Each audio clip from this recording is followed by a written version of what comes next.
Барлықтарыңызға сәлем достар, мен каналыма қош келдіңіздер. Бүгін сіздермен бірге болатын бұл мен қалай. Бүгінгі видеода мен сіздерге қалай наклейка жасауды көрсететін боламын. Яғни бумажный сюрпризге қалай наклейка жасайды көрсетемін. Сондықтан да сіздер маған тіркеліп лайк басып кетіңіздер, ал мен видеоны бастаймын. Бұл заттар барлық үйде бар деп ойлаймын. Ол үшін өздеріңіздің суреттеріңіз бумажный сюрпризге арналған, және де ақ парақ, скотч, қайшы. Бірінші осы скотчты кесіп алып, осы ақ парақтың бір шетіне жабыстырамыз. Міне осылайынан кесіп алдым. Енді жабыстырамыз ақ парағымызға.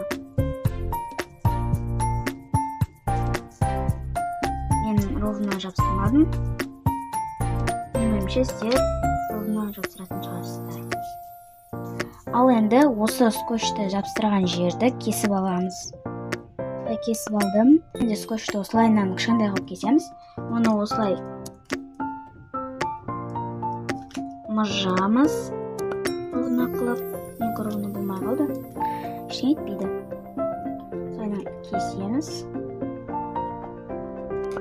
Міне, енді бұны осында қойып, наклейканың үстіне қойып суретімізді, оның үстін скотчпен басамыз.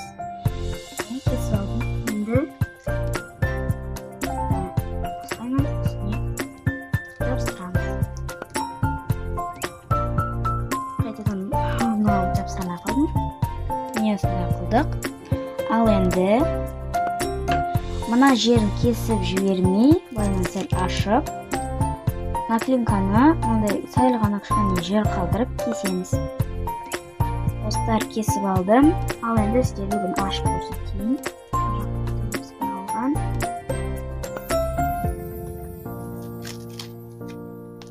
Міне, осылай болып шықты.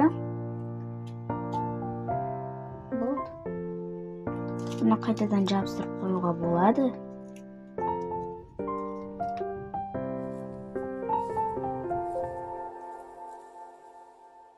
Егер де бұл жабыстырылса, жабыстырмаса, ойын жасай саламыз.